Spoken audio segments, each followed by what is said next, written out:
সিরাজুল অপু বলছি।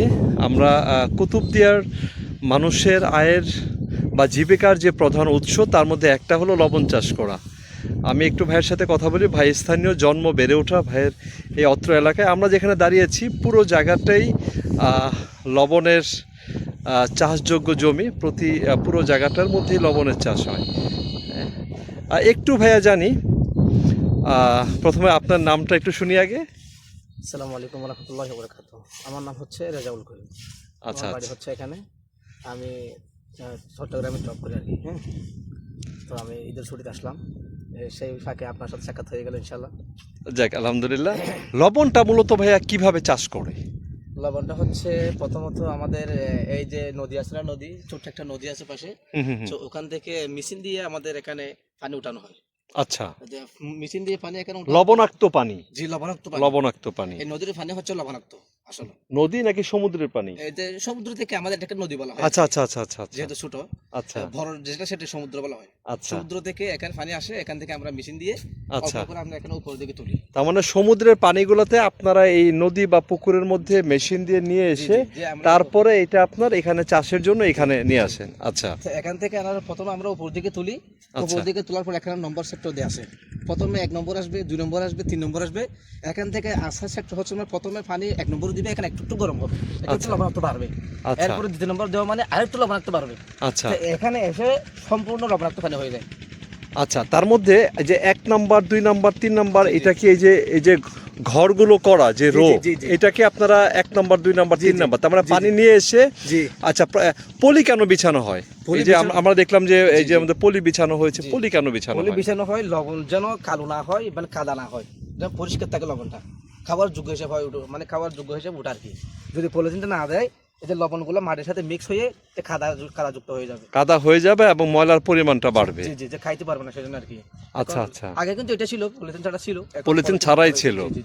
আচ্ছা, আরেকটা যে জিনিসটা ভাই, যেটা বললেন যে 1 নাম্বার, 2 নাম্বার, 3 নাম্বার, তার মানে কি 1 নাম্বার থেকে পানিগুলোকে এই পাশে নিয়ে আসেন, এরকম কি? যে মনে করেন প্রথমে আপনি দেখতেছেন একটা, হ্যাঁ, এরপর আরেকটা ঘর দেখতেছেন, এরপর আরেকটা ঘর দেখতেছেন, এরপর আরেকটা ঘর দেখতেছেন, হ্যাঁ, 3টা ঘর। প্রথমে উপর দিকে পানি আসা মানে আজকে যেগুলো এগুলো 1 নম্বর আছে, এগুলো একটু লবণাক্ত হয়েছে। আচ্ছা, দ্বিতীয়বার আসলে আরেকটু লবণাক্ত হবে। পানি ওখান থেকে এটা আসে কিভাবে? আসে যে আমরা যে জোর কাটি না, এটা দেখেন, জোর দেয়া আছে, আমি আপনাকে দেখাই ভাবে। এটা জোর আছে না, এটা আমরা এগুলো এরকম করে বন্ধ করে রাখি। হ্যাঁ, ও আচ্ছা আচ্ছা, এখান দিয়ে বন্ধ করে রাখি। এখন এটা বন্ধ আছে। যদি মনে করে এখানে পানি লাগবে, তখন এটা ছেড়ে দিলে আর ওদিকে ছেড়ে দিলে, আচ্ছা, পানি এখানে চলে আসবে। যেন এখানে আসে, এদিকে আসে, একটু দেখাই আপনাকে। হ্যাঁ, এদিকে আসে, যে মনে করেন এই এখানকার পানি ওদিক দিয়ে আসবে, আর ওখানকার পানি ওদিক দিয়ে আসবে। এদিক থেকে মনে করেন আমার এখানে পানি লাগবে, এখন আমি নুন তুলে ফেলতেছি, ঠিক আছে? যেখানে আমি চাইলে এখানে এটা ছেড়ে দিতে পারবো। এবার এদিক থেকে এদিকে আসি, এটা একটু ছেড়ে দেন, ছেড়ে দিয়ে দেখেন, মানে এখন এটা লবণ তুলে ফেলছে। যখন এখান থেকে পানি এখানে ছেড়ে দিবে, আর কালকে বা পরশুর মধ্যে 2 দিনের মধ্যে নুন পড়ে যাবে, যেখানে পানি ছেড়ে দিছে, দেখছেন? আচ্ছা, এই পানি চলে আসছে। এটা আজকে বা কালকে পরশু আবার এভাবে নুন উঠবে, আস্তে আস্তে পড়ে যাবে। আচ্ছা, যখন উঠবে তখন এই যে জাস্ট এরকম হালকা পানি থাকে না, হালকা পানি লাগবে, সমস্যা নাই। এটা নুন উঠলে যখন এটা সাদা হয়ে যাবে একদম, তারপর দুজনের দিকে ধরে ছোলা টান দিবে, সহজ। আচ্ছা আচ্ছা, মানে কষ্ট হয় না। আচ্ছা, টান দিলেই নুন করে একদিকে চলে যায়, তখন দুজনে তারপর ঢাল দিয়ে। তাহলে মোটামুটি এই প্রসেসটায় পানিটা দেওয়ার পরে কয়দিন সময় লাগে? 2 দিন সময় লাগে। 2 দিনের মধ্যে? 2 থেকে 3 দিন সময় লাগে। যদি রৌদ্র বেশি থাকে তাহলে 2 দিনের মধ্যে পড়ে যায়, যদি রৌদ্র কম থাকে, এই যে রৌদ্র মানে তার উপর ডিপেন্ড করে আর কি। আচ্ছা, আর লবণের সাইজগুলো দেখলাম বেশ বড়, এটা কি পরে রিফাইনিং করা হয় করে মেশিনে? চাইলে আপনি এখনো খেতে পারবেন। আচ্ছা, ওটা চাইলে এখনো খাওয়া যাবে, যেটা আমরা চাইলে এখন এটা খেতে পারি। হ্যাঁ হ্যাঁ হ্যাঁ, চাইলে আপনি এখন এটা খেতে পারবেন। যেন আমরা এটা লবণ এটা বড় দিয়ে খাই বা আচার দিয়ে খাই, অনেক টেস্ট। আচ্ছা আচ্ছা আচ্ছা আচ্ছা আচ্ছা, জি, অনেক টেস্ট। তো ওটা আমরা এখন বস্তা বসে বিক্রি করেছি আর কি। ওটা যারা নিবে, ওরা রিফাইনিং করে মেশিনের মাধ্যমে এটা গুঁড়া করে কিছু মেডিসিন দিয়ে তারপরে তারা বিক্রি করবে। আচ্ছা, এখানে আপনারা মন কত করে বিক্রি করেন? এখানে মন 100 টাকা মনে হয় না? 1 মন কত টাকা? 300 টাকা। 1 মন এখন 300 টাকা। 100 টাকা হয়, 150 টাকা হয়, 200 টাকা হয়। আগে কিন্তু 800 টাকা ছিল। এখন 800 টাকা থেকে এখন 200 টাকা বা 300 টাকা চলে আসছে আর কি। এখন লবণ খুবই কম। আচ্ছা, তাহলে 1 মন যদি আপনারা 300 টাকা বিক্রি করেন, ওরা বাকিটা রিফাইনিং করে তারপরে তারা হয়তো বা আরো। আচ্ছা আচ্ছা আচ্ছা, আর ওদেরকে মজুরিটা কিভাবে দেন? ওদেরকে মজুরি হচ্ছে মনে করেন ওরা ওদের নিজস্ব, এখান থেকে যে লাভগুলো আসবে সবগুলো ওরা নিজেরাই পাবে। কেমন কেমন মনে করেন মনে করেন মাঠগুলো আমার, আচ্ছা আমার আব্বার বা আমার বাবার আমার নিজস্ব আর কি। তো এগুলো আমি করি, আমি করার পর এখান থেকে যেগুলো টাকা পাবো সেগুলো আমি নিজেই পাবো, কারণ এটা কারো জমি না। যদি অন্য কারো জমি করি উনি আমাকে মানে স্পেশাল একটা ভাড়া দিয়ে নিয়ে যাবে যে আমি কত টাকা নেবো পুরো 6 মাসে বা 1 লাখ টাকা বা 1.5 লাখ টাকা, তো এগুলো উনি আমাকে দিবে। উনি যদি লস হয় বা লাভও হয় ওই 1.5 লাখ টাকা আমাকে দিবে। এখান থেকে তাহলে আপনি প্রফিটটা কিভাবে বের করবেন? মানে যেহেতু বললেন যে জমিটা যদি আপনার জমি তো আপনার, তা আপনার হলে আপনার লাভটা কোথায়? আমার লাভ হচ্ছে মনে করেন আমি এখানে 50,000 টাকা ঠোলা পলিথিন কিনছি, এগুলো আচ্ছা আচ্ছা আচ্ছা পলিথিন আমি কিনছি। আচ্ছা, তো মনে করেন পলিথিন কিনে 50,000 টাকা কিনছি, এখানে লবণ হচ্ছে মনে করেন 1.5 লাখ টাকা। আচ্ছা, তো 1.5 লাখ টাকা থেকে 50,000 টাকা তোলার মধ্যে ডিসকাউন্ট 100 টাকা আমার, 2.5 লাখ টাকা আমার।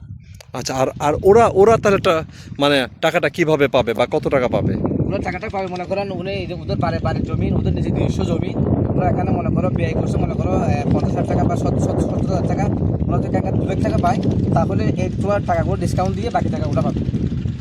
বাইরে কোনো টাকা দিতে হবে না। যদি আউট কোনো মানুষ ওনার কাজ করার জন্য যদি লাগে সেটাই তো মশালে বলা হয় আর কি।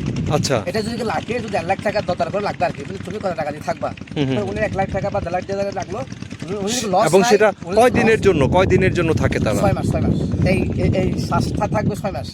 6 মাস? 6 মাস পরে এটা শেষ, এটা সরে যাবে। তার মানে তারা 6 মাসের জন্য তাদেরকে 1 লাখ টাকা, 1.5 লাখ টাকা বা কেউ আবার 70,000 টাকা, মানে স্যালারির উপর ডিপেন্ড করবে। আচ্ছা, তাকে কাজ কিরকম পারবে। আচ্ছা আচ্ছা আচ্ছা যদি যোগ্যতা সম্পন্ন হন আপনাকে 1.5 লাখ টাকা দেওয়া হবে। আমি আচ্ছা, আরেকটা হলো এই 6 মাস পরে এই জমিতে কি অন্য আর কোনো কিছু হয়? না হয় না। আচ্ছা, তখন কি এখানে পানি চলে আসে? যে পানি মানে বর্ষাকাল যখন আসে তখন এটা আর যোগ্য হয় না। এটা আচ্ছা আচ্ছা আচ্ছা, তো পানি যখন চলে আসে মানে এতটুকু হয়ে যায়। আচ্ছা আচ্ছা আচ্ছা, ধন্যবাদ আপনাকে। কি নাম বললেন ভাই? আমার নাম হাফেজ রাজাউল করিম। এই জায়গাটা কি আপনাদের?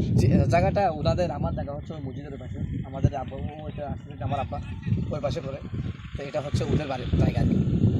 আচ্ছা আচ্ছা আচ্ছা, মানে জায়গা বাঁকা আছে, এক জায়গায় করে আর কি। ওরা এই জায়গা করে, আমরা ওই জায়গায় করি, আবার ওই জায়গা করে, এটা করে। এখানকার তাহলে মানুষের জীবিকার প্রধান উৎসগুলোর মধ্যে লবণ চাষটাই। লবণ চাষে সবচেয়ে প্রিয়। আচ্ছা আচ্ছা আচ্ছা, বুঝতে পারছি। যদি লবণ চাষটা না হয় হয়তো মানুষ কষ্ট করে দেবে। ভাইয়ের সাথে কথা বললাম, লবণ চাষ সম্পর্কে বিস্তারিত জানার চেষ্টা করেছি মাত্র। কুতুবদিয়ার যে বিস্তর যে জায়গাগুলো রয়েছে তার মধ্যে অধিকাংশ জায়গাতে লবণ চাষ হয়, এবং এখানকার মানুষের জীবিকার অন্যতম উৎসগুলোর মধ্যে একটা হলো লবণ চাষ। তো লবণ চাষ সম্পর্কে আমরা জানলাম, ওনারা লবণ কিভাবে বিক্রি করতেছে, তারা লবণটা কিভাবে কোথায় প্রসেসিং করতেছে, এবং যারা মিস্ত্রি, যারা দিনমজুর রয়েছেন তারা কিভাবে এখান থেকে লাভবান হচ্ছে, এটা সম্পর্কে তথ্য জানার চেষ্টা করেছি। সত্যি জিনিসগুলো সবার জন্য হয়তো বা উপকার হবে। ধন্যবাদ সবাইকে। লবণের মাঠ থেকে সিরাজুল হক, ধন্যবাদ।